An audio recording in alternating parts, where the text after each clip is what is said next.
नमस्कार दोस्तों, आज हम लोग करने जा रहे हैं हिंदी कार्य पुस्तिका कक्षा 5 का जो कोपल बुक है उसका अध्याय नंबर 9 ममता की मूर्ति, इसके प्रश्न उत्तर।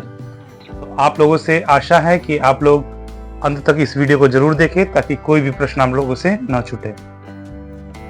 आइए ममता की मूर्ति अध्याय 9 का पहला प्रश्न देखें।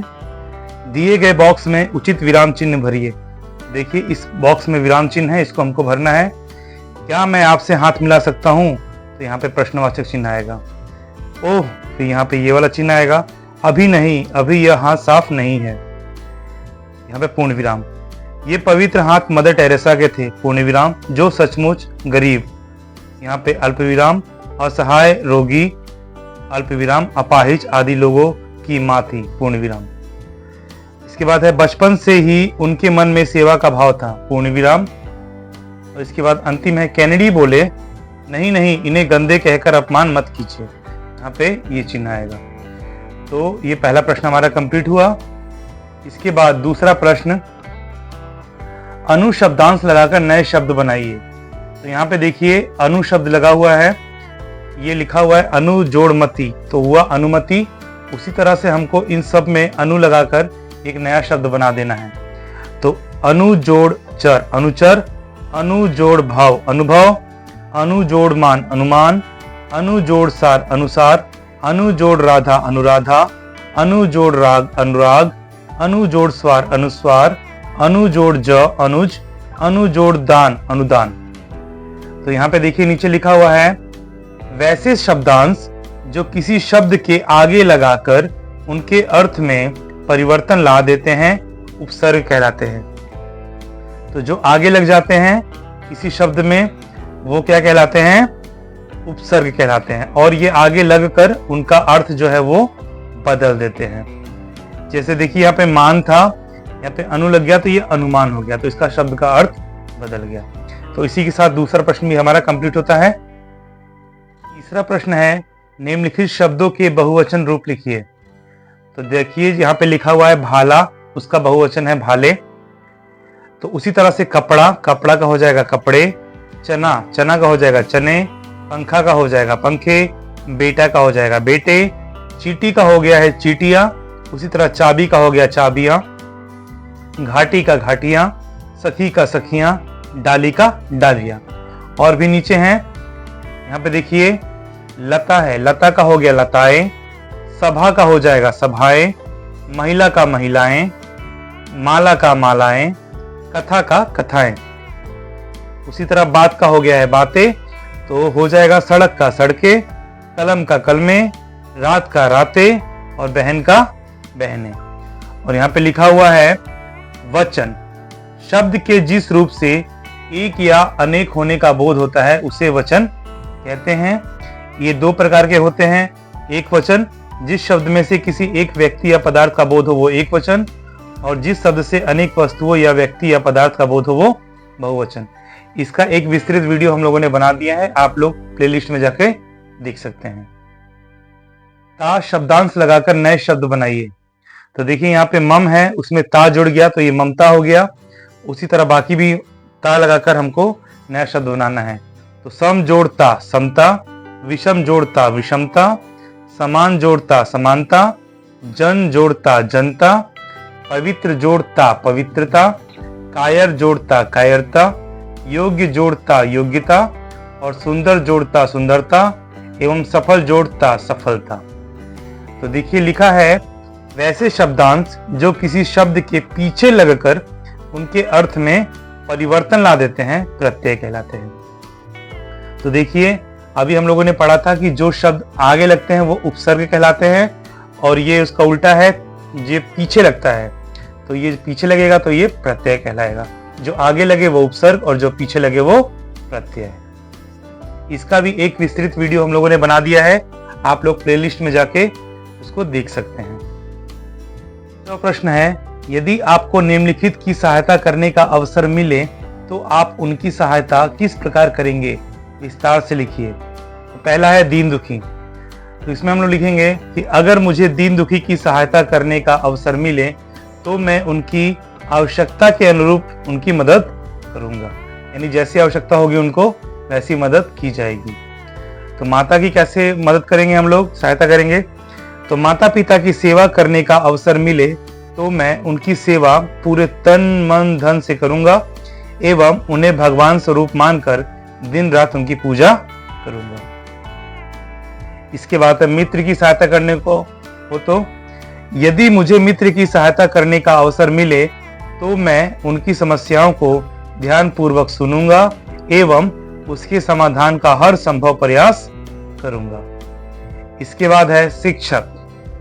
यदि मुझे शिक्षक की सहायता करने का मौका मिले तो मैं उनसे जानूंगा कि मैं किस प्रकार आपकी सहायता करूं और फिर जानने के बाद मैं हर तरह से उनकी सहायता करने का प्रयास करूंगा। तो इसी के साथ ये 5वां प्रश्न भी हमारा कंप्लीट होता है। 6ठा प्रश्न है सही विकल्प पर सही का चिन्ह लगाइए। तो आइए देखते हैं पहला प्रश्न। लिखा है मदर टेरेसा का जन्म यूगोस्लाविया में हुआ। यूगोस्लाविया उदाहरण है किसका? व्यक्तिवाचक का, जातिवाचक का, भाववाचक संज्ञा का या समूहवाचक संज्ञा का? तो ये है व्यक्तिवाचक संज्ञा का।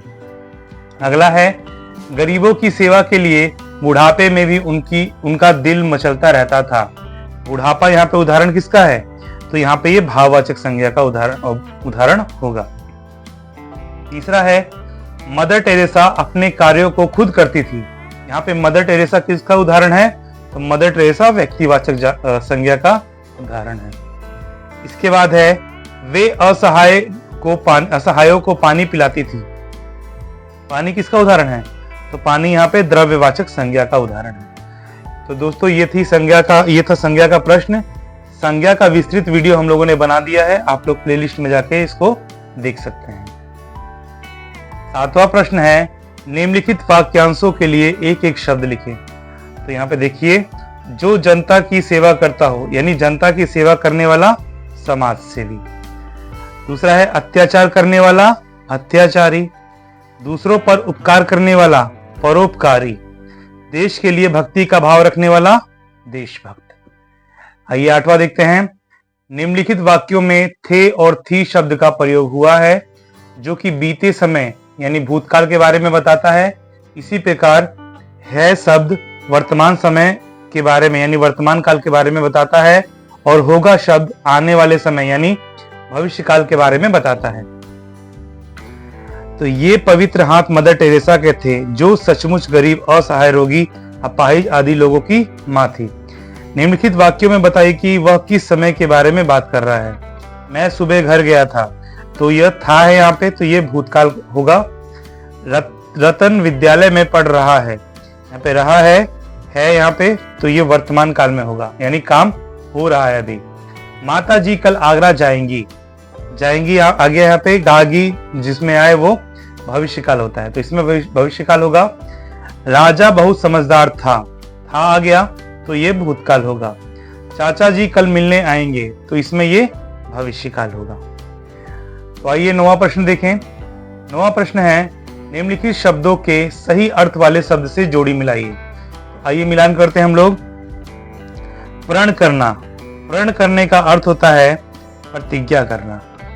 इसके बाद है अनाथ, जिसका कोई ना हो वो हो अनाथ। इसके बाद है प्रेरणा, प्रेरणा का हो जाएगा प्रोत्साहन। इसके बाद है सहानुभूति, सहानुभूति का हो जाएगा हमदर्द। और इसी के साथ मिलान भी हमारा कंप्लीट हो गया और 9 प्रश्न हमारे पूरे होते हैं। 10वां प्रश्न है निम्नलिखित अनुच्छेद को पढ़कर 2 प्रश्न बनाइए। तो देखिए यहाँ पे अनुच्छेद है मदर ने प्रण किया कि अब ऐसे मरणासन अनाथों के लिए कहीं घर की व्यवस्था करनी होगी, इसलिए कोलकाता में ही उन्होंने निर्मल हृदय नामक घर की स्थापना की। यह घर क्या था? एक जीर्ण शीर्ण कमरा था जिसमें पलंग रखे गए थे। जब कभी भी उन्हें कोई असहाय, लावारिस और बीमार व्यक्ति दिखता था वह उसे निर्मल हृदय संस्थान में ले आती थी। तो आइए इसका प्रश्न बनाएं।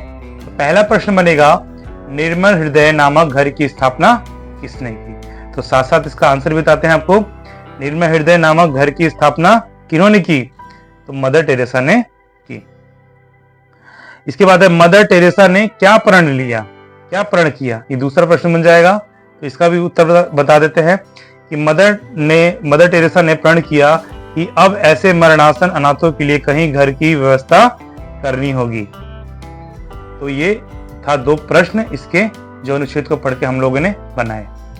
इसके बाद अंतिम प्रश्न है, पाठ के आधार पर मदर टेरेसा के बारे में लिखिए। तो हम लोगों ने यहाँ पे पाठ के आधार पर लिखा है, आइए देखते हैं। मदर टेरेसा दीन दुखियों एवं असहाय लोगों की मां के समान थी। उन्हें अपने नेक कार्यों के लिए भारत का सर्वश्रेष्ठ सम्मान भारत रत्न तथा दुनिया का सर्वश्रेष्ठ सम्मान नोबेल पुरस्कार से भी सम्मानित किया गया। मदर टेरेसा का मूल मंत्र दीन दुखियों, असहाय, लाचार आदि की सेवा करना था, जिसे वे जीवन भर करती रही। तो इसी के साथ इस पाठ के सभी प्रश्न हमारे पूरे होते हैं। तो दोस्तों, इसी के साथ इस अध्याय के सभी प्रश्न हमारे पूरे होते हैं। आपको वीडियो कैसा लगा कमेंट बॉक्स में हमें कमेंट करके जरूर बताइएगा और इस वीडियो को अधिक से अधिक अपने दोस्तों के पास शेयर जरूर कीजिएगा। तब तक के लिए धन्यवाद।